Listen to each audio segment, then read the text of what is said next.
Hey, hello you! Dans cet audio, je vais répondre à un message que j'ai reçu en privé. Je me dis, il faut que j'en parle et surtout que je le partage parce que la question qui m'a été posée, elle est hyper intéressante et pertinente. Et parce que je vois et je remarque depuis trop longtemps qu'il y a beaucoup trop de failles au niveau de l'amour et la compréhension qu'on en a. Qu'en fait, on ne sait pas trop ce qu'on appelle amour et qu'est-ce que l'amour véritable? Qu'est-ce que l'amour inconditionnel?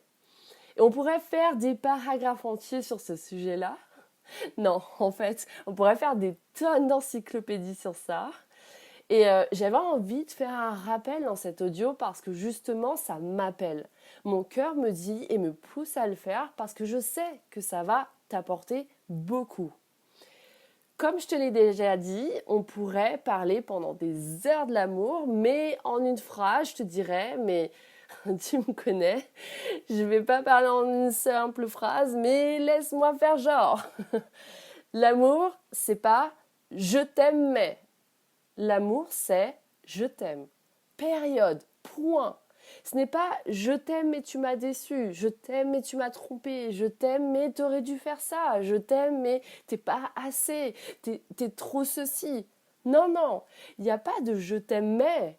Le je t'aime mais, ce n'est pas de l'amour.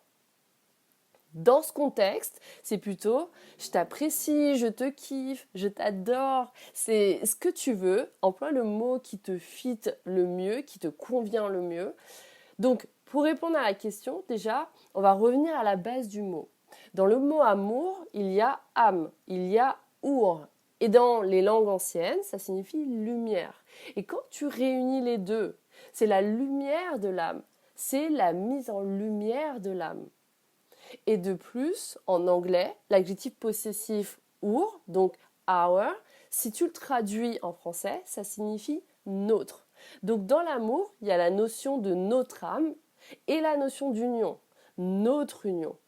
Et tu l'auras compris, rien à voir avec la notion de séparation dans le je t'aime mais.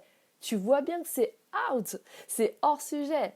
C'est soit tu aimes ou tu n'aimes pas. Et donc, quand tu veux le véritable amour inconditionnel, c'est-à-dire sans condition, sois prêt. Parce que ce n'est pas tu veux juste une passion, un kiff et dire que ça dépend de ça. Non, rends-toi compte. Et je pense que tu le sais au fond de toi, que la personne qui te rendra le plus libre, la personne qui te permettra d'être toi à 100%, d'être toi dans tes galères, dans tes moments de down, dans le pire, les fois où tu es mauvais, où tu blesses, non, mais parce qu'il faut arrêter avec cette perception faussée qu'on en a. On n'est pas que bon. On a tous nos travers, faut l'admettre. Et la personne qui va te laisser être toi, être libre d'être toi, à tout moment, en toute circonstance, tu vas te sentir aimé. Cette personne, elle t'apportera de l'amour et en retour, la seule chose que tu voudras lui envoyer, c'est de l'amour. Et le jugement nous sépare de l'amour, il l'emprisonne. Alors qu'à l'origine, l'amour rend libre. Elle libère nos âmes unies. Donc à toi de savoir si tu veux aimer ou pas, parce que oui, c'est une volonté, c'est un engagement, c'est une prise de décision, c'est une prise de conscience aussi, parce qu'on dit vouloir aimer, mais ça implique tellement. Le chemin vers l'amour véritable, c'est d'apprendre à être capable et être capable de transcender chacune de ces crises et de rester dans l'union et dans l'appréciation de tout ce qui nous arrive pour pouvoir accomplir et réussir notre mission d'âme commune dans le lien, dans le couple. Et ce n'est pas juste un simple kiff ou une petite passion, non, c'est beaucoup plus. Donc, soyons clairs avec ça, parce qu'il n'y a aucun problème de ne pas pouvoir accéder à ça, mais au moins d'être conscient et de savoir que, je préfère des kiffs, des passions, et que je ne veux pas l'amour véritable, l'amour inconditionnel. Et si tu veux tout le package, alors attention, parce que tu as du travail à faire et tu dois être prêt à t'élever pour aimer véritablement, pour te sentir libre véritablement. Et pour que les autres personnes t'aiment aussi de la même manière. C'est un grand sujet, hein.